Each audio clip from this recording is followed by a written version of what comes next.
It's book review time, and today I'll be reviewing In the Woods by Tana French. And I apologize if I mispronounced that first name. It's T-A-N-A. I've never seen that before, so I'm assuming it's Tana, but if I'm wrong, I apologize to the author. But she wrote an amazing book, In the Woods. It's actually an Edgar Award winner, and if you read the back of the book, this book won a lot of awards the year it came out. It was very highly acclaimed. But I actually hadn't heard of it. It just happened to be one of those books I picked up at the bookstore when I wasn't specifically looking. There were a couple books I needed to get, and then I just kind of browsed the shelf and see what stood out.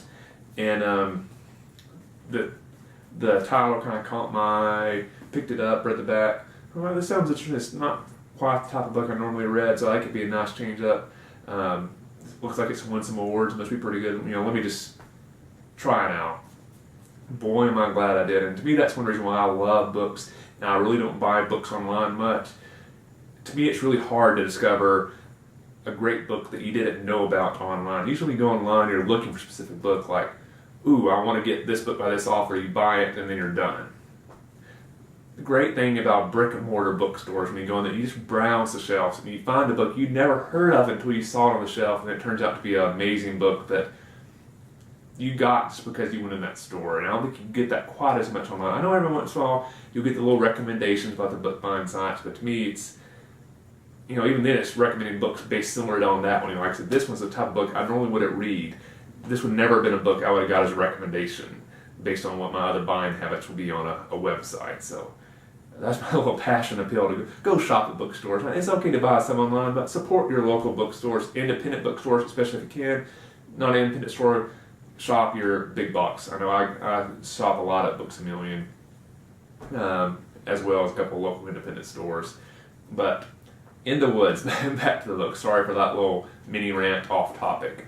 So when I said I really don't read this genre, what genre this is, it's kind of a mystery novel. There's a crime in it. And I'm usually not a big mystery person. It's just a genre I don't read a lot. Not that I really don't enjoy them. It's just, I just never would really think of that genre a lot when I'm thinking of my favorite books. Usually I'm thinking more sci-fi or dystopian or alternate history, stuff like that. Just kind of a crime mystery novel of whodunit is not typically what I'm looking for, but the plot sounded really interesting, and to me it's one of the best back covers I've ever read. So let me read you the back cover to give you an idea of why I bought it once I read this. 3 children leave their small Dublin neighborhood to play in the surrounding woods.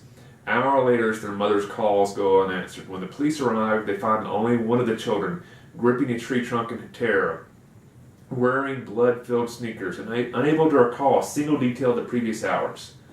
20 years later, Detective Rob Ryan, the found boy who has kept his past a secret, and his partner, Cassie Maddox, investigate the murder of a 12-year-old girl in the same woods.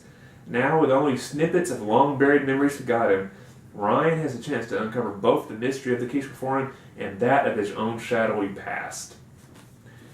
It is an amazing, amazing novel.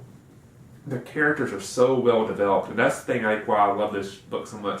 Sometimes when you read a mystery novel of a whodunit, so much of the book is about just figuring out the mystery that the author really forgets to make you care about the characters in the book. And if they do develop characters, they might just be the main couple characters. The author does such an amazing job of developing 10, 15, 20 characters. There's several police officers, the townspeople, the family members of the girl who's murdered in this book. They all are really well fleshed out. They're each given their chance to really develop, interact, shape the storyline. That is really the part of the book that I love. The mystery element of who done it and you trying to figure it out as the characters go along. It's almost just like an extra plus. Very fascinating. It is a very gritty book.